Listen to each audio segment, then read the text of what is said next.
Good morning. Good to see y'all. Hello.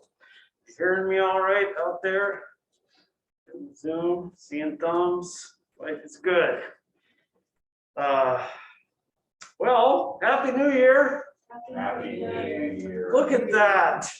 Such enthusiasm. Happy New Year. Yeah. You know, I was walking over here this morning. It's very cold here in Minnesota, and my face was kind of burning and felt like it was gonna crack.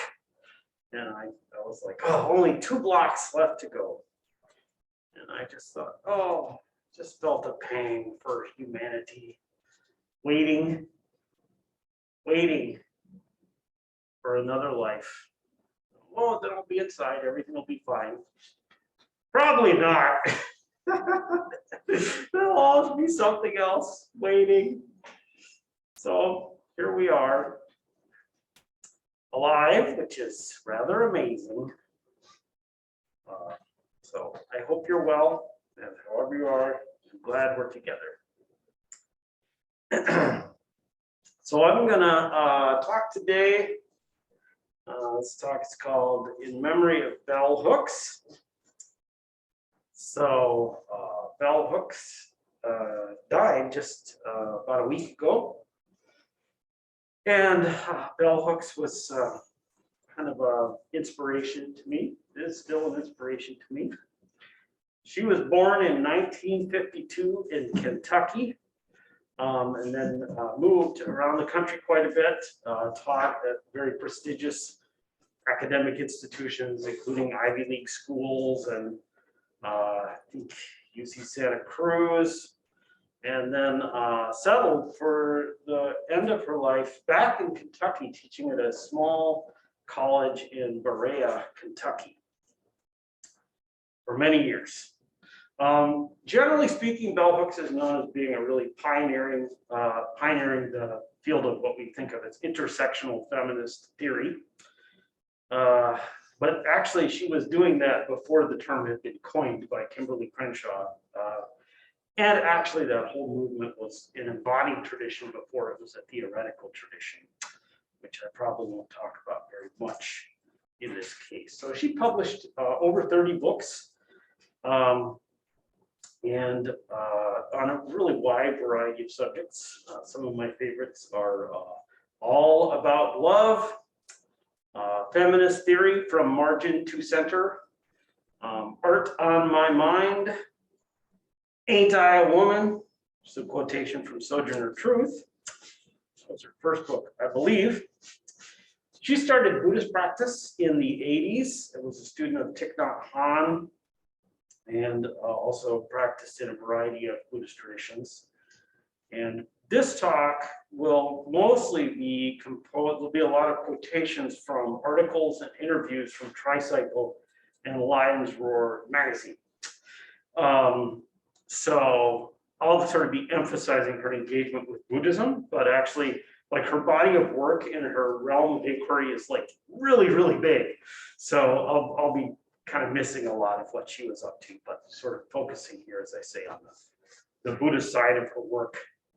I was just in Montana spending some holiday time with my mother, and I told her, I was like, oh, Bell Hooks died. It was kind of sad.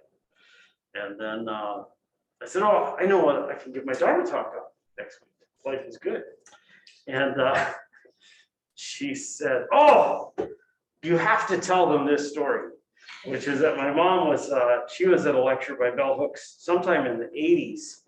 And Bell Hooks told this story of being a young girl in Kentucky, very young, and her mother took her to a public building. And she said she wanted a drink, so her mother directed her to the drinking fountain. And she said she was very disappointed when she turned the water on, because the water, she thought it would be colored, because she was standing under a sign for a drinking fountain that said colored drinking fountain. And she was very disappointed to see that the water came out clear.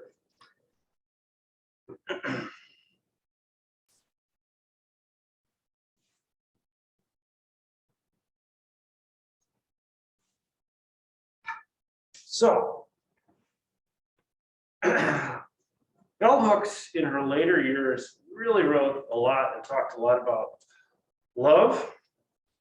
And I'm not going to source, I have a lot of quotations, I'm going to read quite a bit here.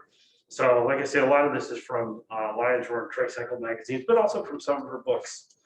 Anyway, she once said or wrote, to begin by always thinking of love as an action rather than a feeling is one way in which anyone using the word in this manner automatically assumes accountability and responsibility. We are often taught we have no control over our feelings, yet most of us accept that we choose our actions, that intention and will inform what we do. We also accept that our actions have consequences. So this is like a major theme of Bell Hooks's later work, is talking about love, and in particular, trying to shift the semantics of the term so that it is not about a feeling state, but about a way of being or acting in the world. So, you know, love is a complicated word. And actually, she bemoans the fact that if you read classic Buddhist literature, love is a term that's rarely used or actually is used in the negative. So generally speaking, if you read translations of Buddhist works, the term love generally refers to attachment. So that's trying to hold on to something. But she's talking about love to maybe put it more simply as caring about people's suffering and doing something about it as an integrated situation. Caring and doing something about it in an integrated way. And this basically is the whole idea of Mahayana Buddhism, is to be aware that they're suffering and give your life to its alleviation. So if you look at the Heart Sutra, you know, a lot of people they're like, this Heart Sutra is so weird. Why do we chant every morning at the Zen Center this very difficult text that seems very intellectual? But the whole point of it is that it's about Avalokiteshvara and how suffering is alleviated in this tradition.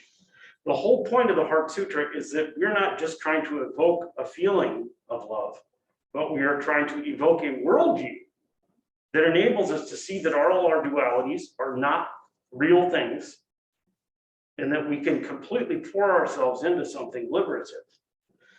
So there's a deep commonality between the way Hooks is talking about love as this just sense of care that's enough to move towards an actually effective action. It also puts me in mind of something, Dr. King, Martin Luther King, would often talk about love a lot. It clearly influenced Bell Hooks' thinking extensively. And he kept having to say, you can read many times, it's like, I'm not talking about some kind of emotional bosh. I'm not talking about emotional bosh. He's talking about really living for a Christ-like place, of pouring oneself into supporting people's lives. So, Hooks also says in another place, fundamentally, the practice of love begins with acceptance, the recognition that wherever we are is the appropriate place to practice, that the present moment is the appropriate time. For example, 2 blocks before I arrived at Minnesota Zen Meditation Center with my face cracking off. And I thought, this isn't the time to practice. This is the time to wait till I'm somewhere else, because I forget. But for so many of us, she says, our longing to love and be loved has always been about a time to come, a space in the future, when it will just happen, when our hungry hearts will finally be fed, when we will find love. Yeah, waiting. When will I really feel included and connected and supported? It's a deep and painful part of the human condition. But this is precisely the problematic that Buddhism presents. We wait for a sense of connection when total connection is all that is actually ever here. So she talks about this is the place to practice. this is the appropriate time.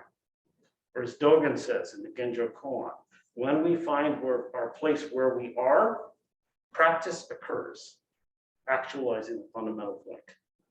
When we find our way at this moment, practice occurs, actualizing the fundamental point.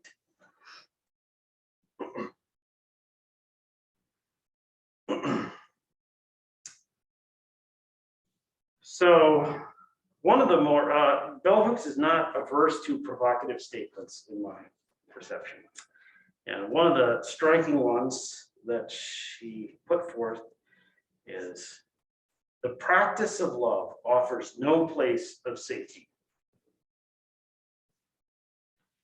And this goes on, she says, the practice of love offers no place of safety. We risk loss, hurt, and pain. We risk being acted upon by forces outside our control. Now, I always like to point out that it's already the case that all we are is acted upon by a vast array of forces outside our control that construct our experience, our way of being, who we are, what's going to happen. It's pretty big. So there's an irony here in that love is merely the acknowledgement of how things actually are. The practice of love offers no place of safety. So, you know, this is not a useful teaching for someone who is in an abusive relationship or in a really unhealthy relationship with their workplace. They need to shift. You know, this is not the approach I'm going to take. But bell hooks came to this perception honestly. So a lot of people know, like John Lewis, an amazing servant of the country, a congressman for many years. He died last year as well. And you'd be like, oh yeah, I know he was like, you know, beaten, I think on the William Pettis Bridge, really badly. He was actually beaten many, many times. And he kept going back. When the first Freedom Ride occurred, and there was a massive riot, and the police stood by while the people on the Freedom Ride were beaten, and then let them get sent out of town so their bus was firebombed, a whole bunch of people were like, thank God, these crazy people, their Freedom Ride, they realized that won't work. What happened was hundreds and hundreds of people immediately got up during the next morning when they heard the news and started a whole new series of Freedom Rides. The actual commitment to a total love without safety that has been witnessed in the United States in the last 100 years is astonishing. It is astonishing. So she's not just theorizing. Theory tends to follow practice. She saw this happen and she's describing it. And if you read literature, I've been reading the Avatamsaka Sutra, man, it's crazy. They're like, well, if you can't give people your hands, you can give them your feet. And if you can't give them your hands, you can give them your eyeballs. I mean, and it goes on, and I'm like, this is crazy. This is crazy. It's kind of over the top. And yet, it points towards something deep and beautiful and profound about possibility. Later on, I'll quote this line from bell hooks, which I can't remember, which is, what we cannot imagine cannot come into being.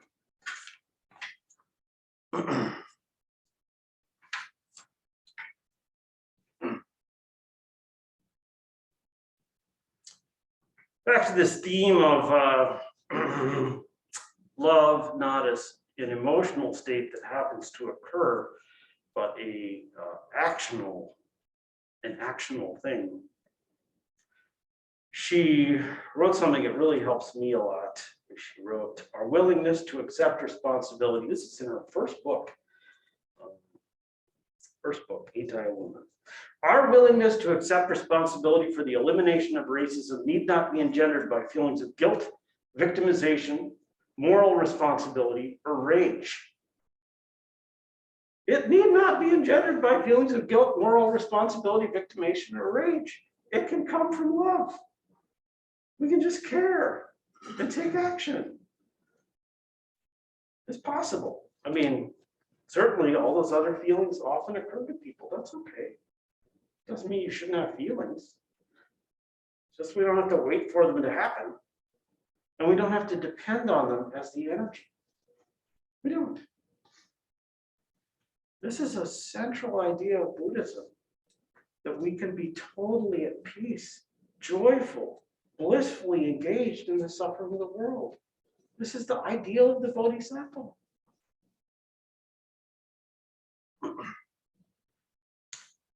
I'm going to read a couple longer quotes here. Shiro, this is actually from an interview.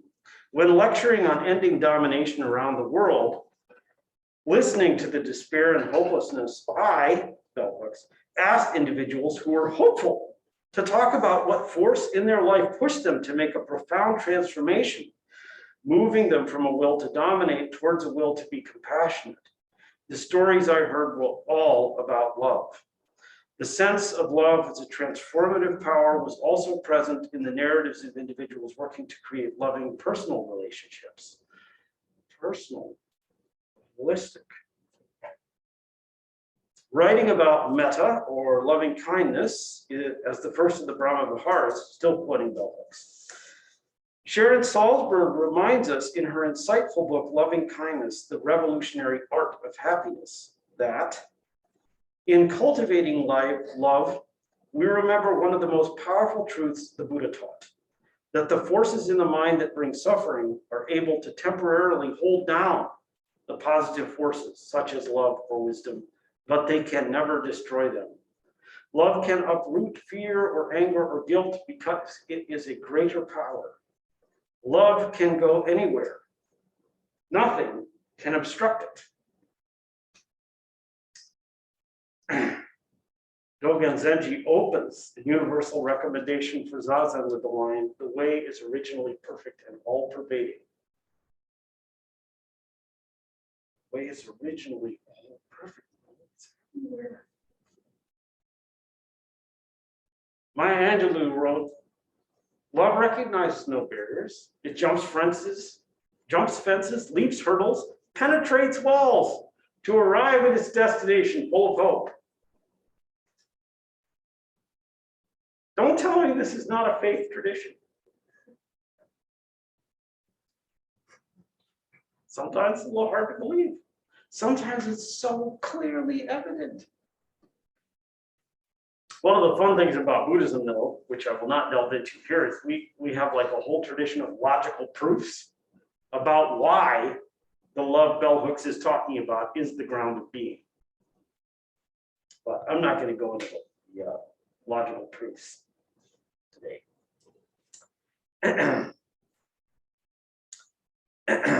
Bell hooks again. When I began years ago now to focus on the power of love as a healing force, no one really disagreed with me. Thank goodness. Yet what they continue to accept in their daily life is lovelessness, because doing the work of love requires resisting the status quo.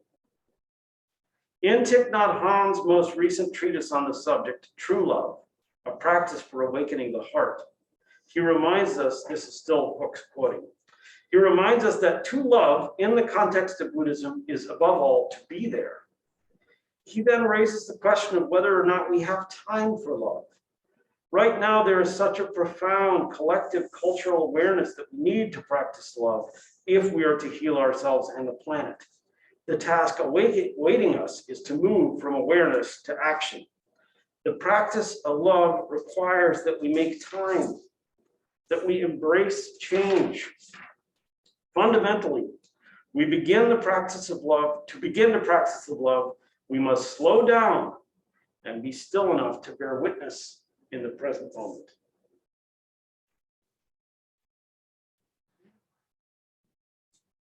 That sounds like Zen. That sounds like Zen. The funny thing is she moves from saying, everyone, if you talk about love and we need that, everyone goes, yes. And then you say, well, what about actually resisting the status quo that harms people? People go, I don't really want to do that. And then she shifts to saying the way you're going to get to that is by slowing down and being still enough to see. So, not unwilling to engage in paradox.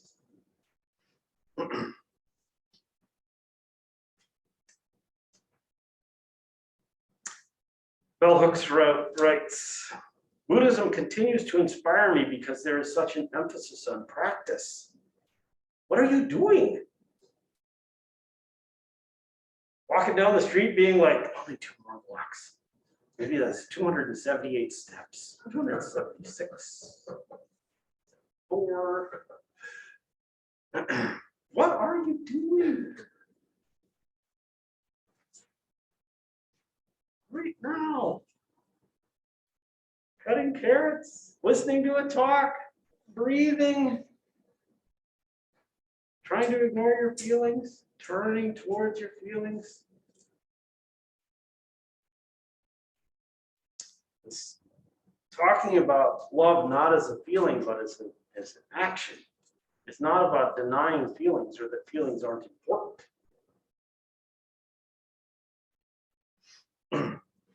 She writes, Buddhism continues to inspire me because there is such an emphasis on practice. What are you doing?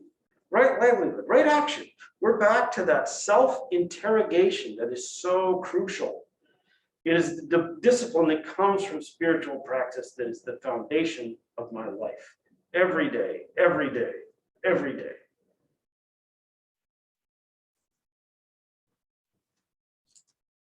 Reminds me of something I will not quote accurately that Tomoe Katagiri once said to me, which is, sewing a robe is practice.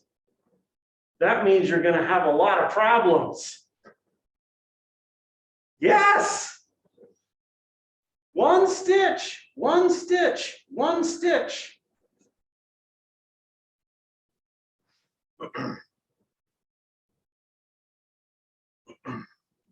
She writes, linking Buddhism with social engagement, Thich Nhat Hanh's work attracted Westerners, myself included, precisely because he offered a spiritual vision of the universe that promoted working for peace and justice. So this is characteristic of Thich Nhat Hanh.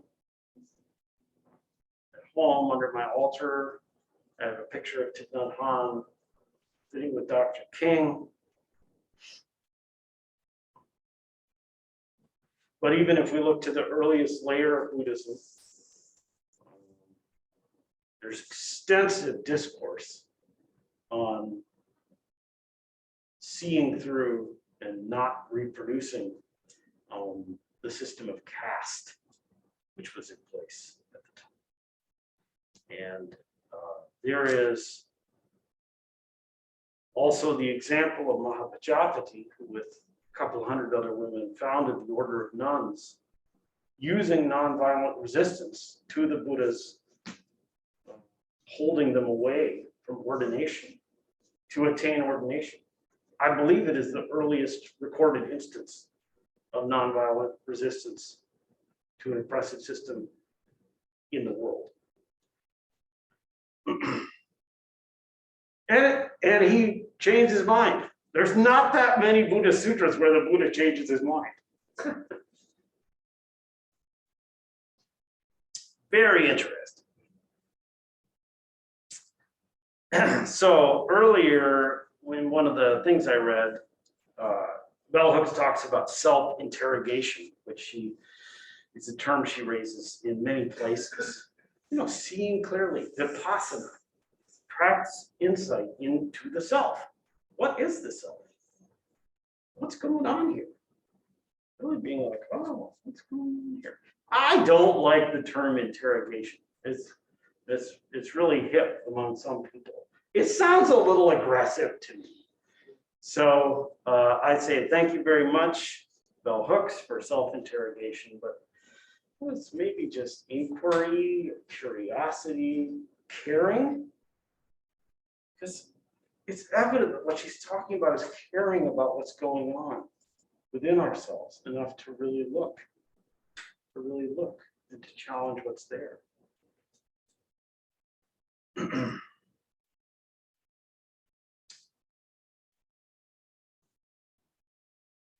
So Bell Hooks writes, my militant commitment to feminism remains strong. And the main reason is that feminism has been the contemporary social movement that has most embraced self-interrogation. When we, women of color, began to tell white women that females were not a homogenous group, that we had to face the reality of racial difference, many white women stepped up to the plate. I'm a feminist in solidarity with white women today for that reason, because I saw that these women grow in their willingness to open their minds and change the direction of feminist thought, writing, and action.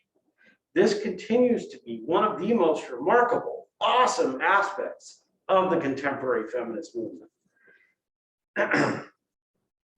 So this is a really fascinating story, is that the evolution of feminism, which seemed to kind of emerge from a particular group of white women, but there had already been all kinds of women who are interested in having equal status in the world.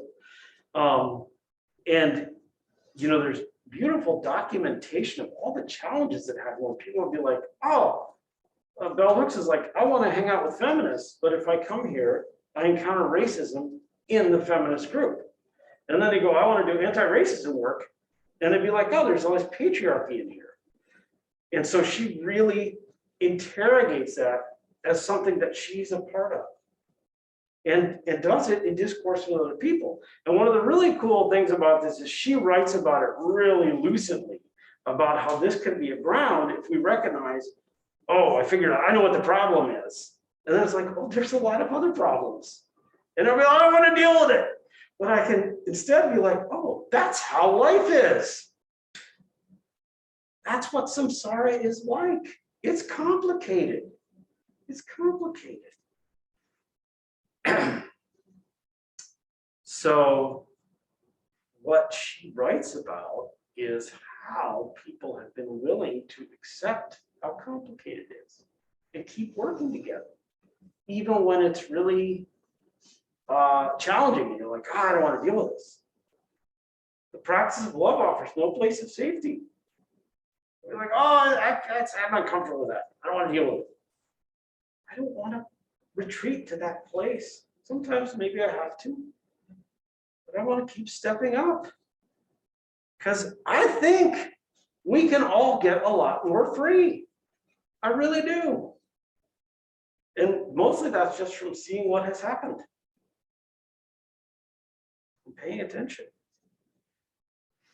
And you know, I think this is really, I feel like there's some people who are going to not remember anything else I said during this Dharma talk and just remember this 5 minutes. That's fine. Right now, we have a lot of people talking about how Buddhist communities that are predominantly white are exclusive to people of color. They don't feel welcoming. And it's a real live question. Are we going to respond to that and really do some self-interrogation and make communities that can be multicultural and inclusive? I hope so. I hope so. A lot of people are doing a lot of really great work here at MCMC and many other places, but it's going to be ongoing work. And in my experience, sometimes it's difficult. So I hope we can all get on board, because the whole idea is that we can get free together. We can get free together. And for any of you who've done any Buddhist practice, you may have noticed that it doesn't always feel good. You're like, I'm never going to do session again. I have seen more of myself than I ever want to see, and I would like to turn on the television and just take a break. Yeah, sometimes it's hard. But I don't think there's anyone in this room who doesn't know how free we can be if we make that actional love of stepping into how things really are and really looking.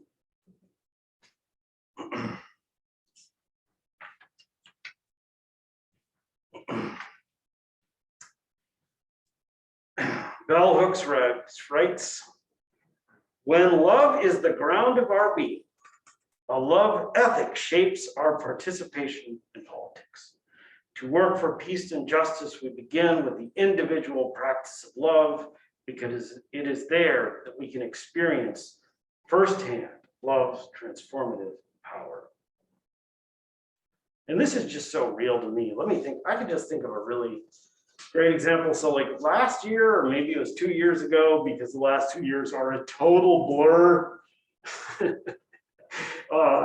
I was working on like an Earth Day celebration. Oh, it must have been 2 years ago, because it was the first Zoom event that I was part of planning. So anyway, we're like gonna have this big Earth Day event. And, we were just, the organizers that had let me be a part of the little circle were so careful to bring in a really diverse array of voices. And we had Muslims and Jews and Christians and Buddhists and indigenous religious practitioner and people of many different races, ages, genders, and we had queer folks. And we're like, we're gonna make this big event about like taking care of our planet and how we're not powerless. And the people who were organizing it were so careful to make the planning of the event be beautiful and caring and loving and supportive. It wasn't like, oh, we gotta get it done, everybody. I was like, oh, if we're like getting this done, that's what's gonna happen, because we're gonna sit here and talk about how we feel. Because that's part of being human, and it's important. And we need to turn in, not a self-interrogation. How about just caring? What's going on with me today?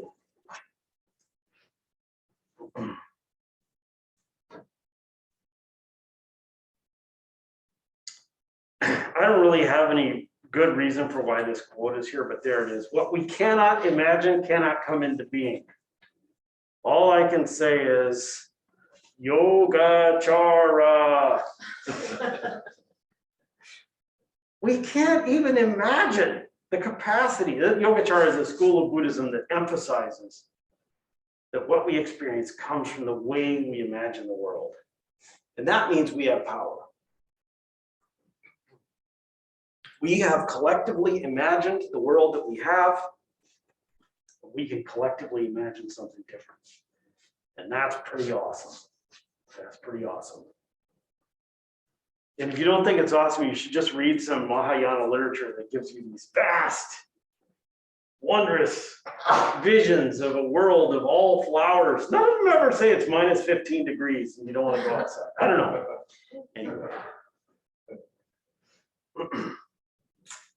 Bell Hooks once wrote, the choice to love is a choice to connect, to find ourselves in the other.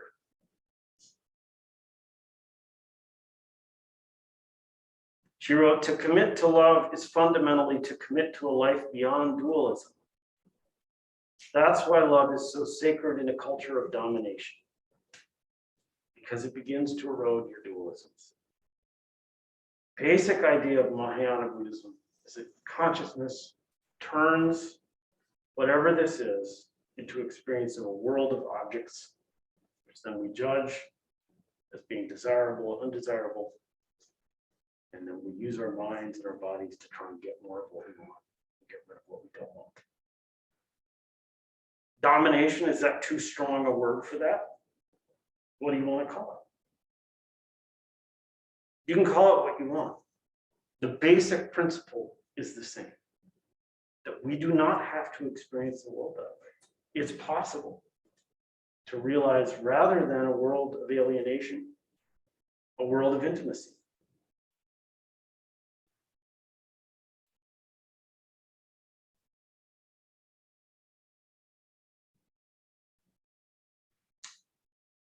Then earlier, Hooks talks about practice. She talks about how she just gets up in the morning and does her meditation and then writes for 4 hours, as one does. Well, everyone has their different life. But we can practice. We can realize that life is an opportunity. And continuous practice does not mean, for anyone that I know, meditating 16 hours a day. I don't know anyone who does that. But practice means to do. It means what you do, and it means what you do that creates what will be. Moment to moment. just to be able to be like, oh yeah, here I am, waiting to be inside the building. Can I just see myself, feel my face cracking, see the sky?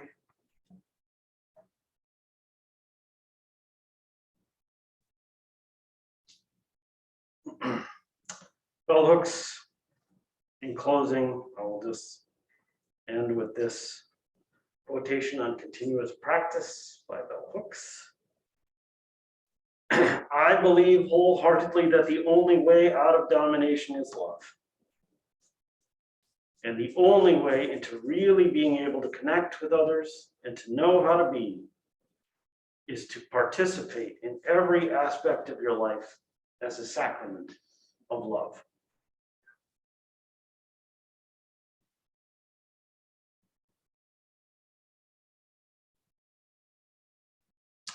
Thank you, bell hooks, and thank you all for listening.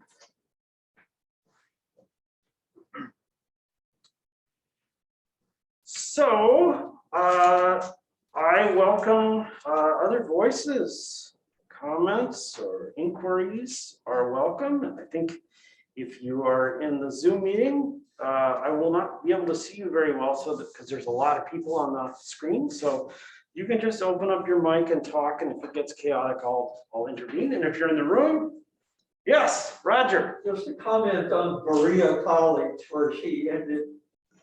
It should not be confused with a college like Carleton College. Berea College was started decades ago for young people from the mountains who were poor and without opportunities. And Berea offered, if they let you in, you could work your way through your entire time at the college without getting in debt. So at that time, almost, there were 40 great universities that would have given her instant tenure if she wanted to go there. So I just want to mention this. Thank you. I don't know if you could hear that, but in brief, she was at Yale, and she could, have been anywhere. And I guess I did not know this. Berea was founded fairly recently to provide educational access to people from Appalachia. Oh, decades ago, Decades. 50 years ago. Thank you.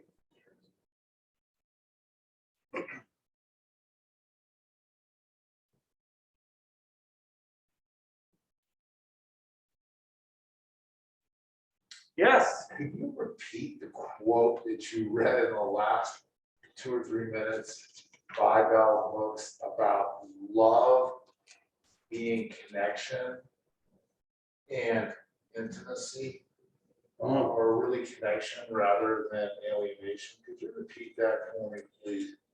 Yeah, I might have a couple, so I'll read both just in case I got the wrong one. One is the choice to love is a choice to connect, to find ourselves in the other. And the other one is to commit to love is fundamentally to commit to a life beyond dualism.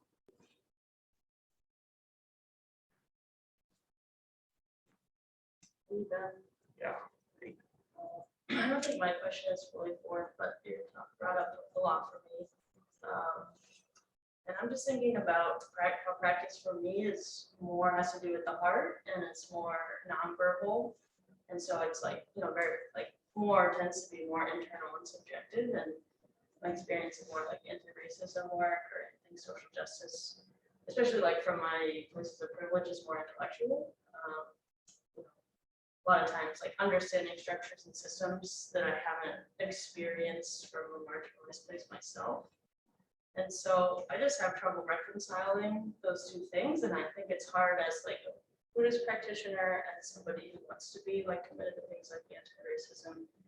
I think it can get a little like fuzzy when we're in these places and we want to kind of like do this work that's very intellectual, but like practice is more for me about like feeling and like sort of leaving the thinking aside. So like, for instance, like me thinking about how this is like a dominant white space is kind of an intellectual exercise because I don't feel marginalized or oppressed coming here as a white person. So it like takes that sort of like cognitive imagining. But how do we like sort of like include that in practice? Because that's not a thinking, you know what I mean? And I think it's easy to come here and think, oh, I'm practicing and like getting in touch with myself, getting in touch with my heart. But it's like practice tells me about what I'm feeling, but not what other people are feeling, you know what I mean? Yeah, interesting. There's a lot there. And what I can say is one, there are many ways to practice. So intellectual activity is practice to me. And certainly like in some Buddhist, like in the Gelugpa Tibetan traditions, the main practice is philosophizing. So when I'm sitting in Zazen, I'm noticing how I feel, noticing thoughts that are happening, sounds, all that. That's one kind of practice that makes a lot of space. And this is maybe a tangential response to your question, but it's too big of a question for me to do very well. Anyway, one of the things that I forgot to talk about in the talk is compassion in Mahayana Buddhism is not really so much a feeling as a space. It's the space in which we don't have to resist the suffering of an apparent other, of what we think is another. So when we sit Zazen, we do cultivate the capacity or realize the actually already existent capacity of consciousness to include everything that's here. And then our practice is to do things other than Zazen, which might be talking to another person, or listening to another person, or reading the words of another person. And we can have cultivated a capacity to really meet that within this space. So like I have intellectual ideas about all kinds of things, climate change, feminism, anti-racism, my own psychology, but I also have an ability cultivated through Zazen to just see what comes up in my mind about it or that of other people and really meet it. And so if there's a lot of suffering there, I can really see it and not be like, oh, that needs to be shelved or pushed away or categorized. I can really touch it. So I think that may have kind of wandered around your question, but that's what came up for me. Thank you.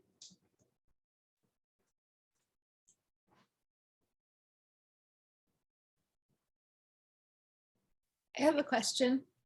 Go ahead. Okay, let me put my video on. 1 second. Sorry. Technical issues. Amazing talk, Ben. This has been so helpful.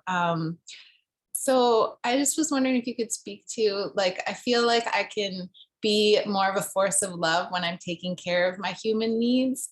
But yet in life, even when we're doing the best that we can at that, a lot of times we can't ever have all of our needs perfectly met. And that's what Buddhism is so great at, is, just being able to feel the discomfort and the suffering and then acting in alignment with love by being intimate with that.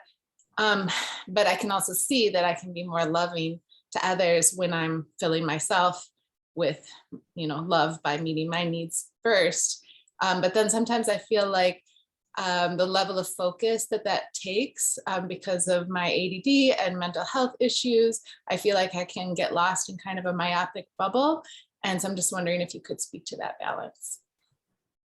Yeah, that's a great question. It's like, well, I know I need to take care of myself in order to be able to take care of anyone else, but taking care of myself seems to take all of my energy.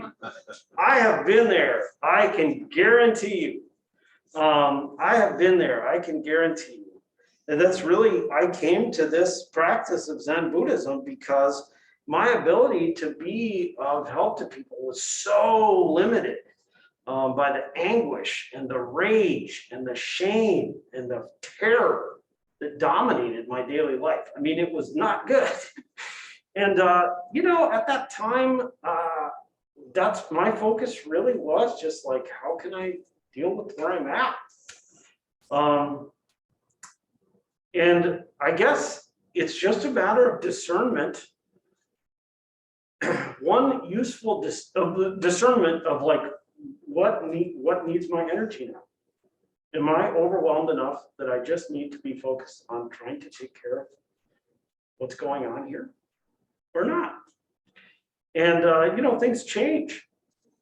So if that's the best thing to do is to just be taking care of yourself, then good. But one distinction I want to make is, Hooks uses the term self-interrogation, which is cool. Bell Hooks is an intellectual. She's a highly intellectual practitioner. And this is a distinction here. When it comes to checking the self out and figuring yourself out, intellectual practices, Western psychology are really excellent. But Zen Buddhism does present an alternate model, which is not about thinking about what's going on, but about just feeling it and expanding awareness to include the senses.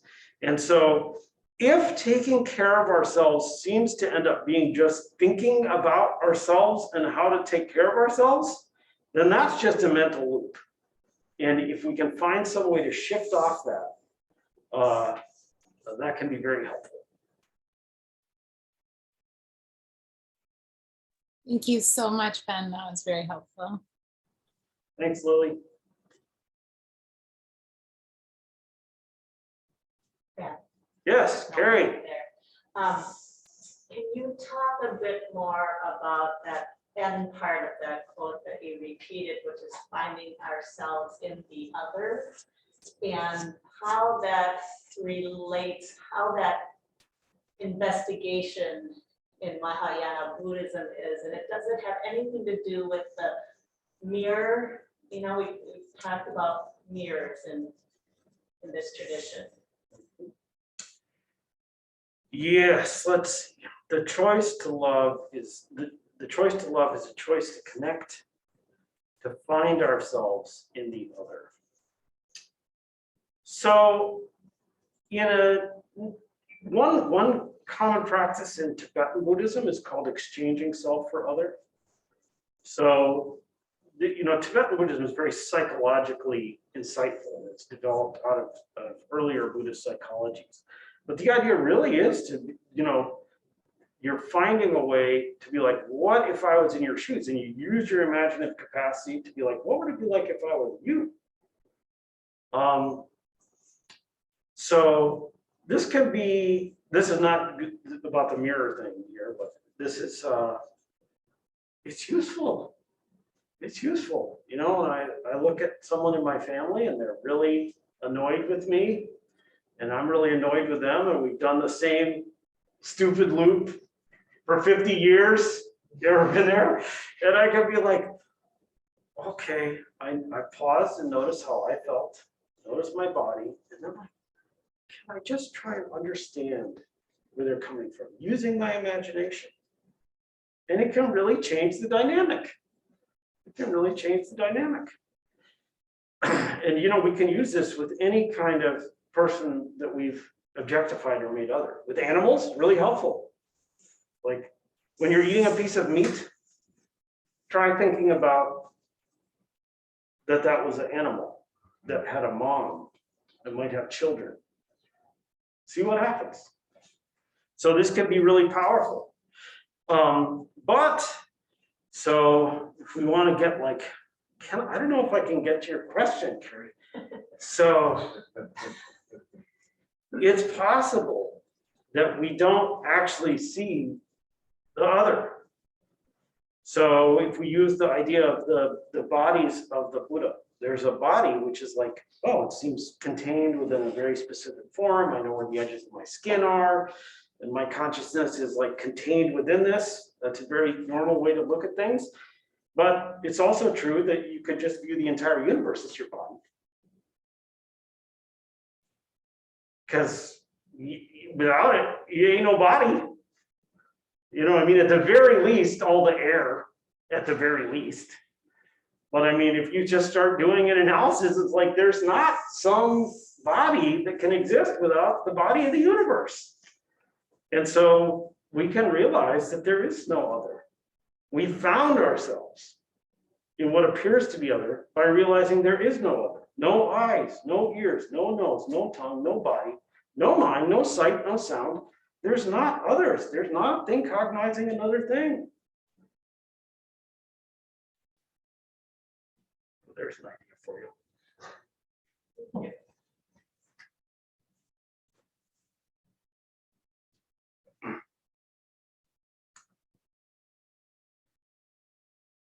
Well, my friends, I think we have spent some good time here. I have been very grateful to be with you.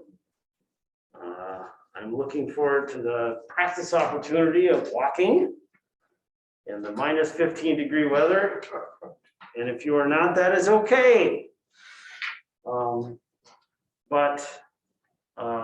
Just in this moment, I'm so grateful for the life and work of Bell Hooks. For the inspiration it is made in my life and the lives of many people that I know, and for your practice.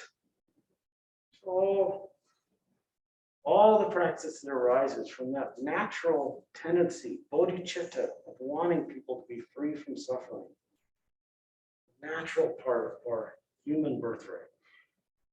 I'm really grateful for that. So thank you all, and I'll turn it over to our Doan.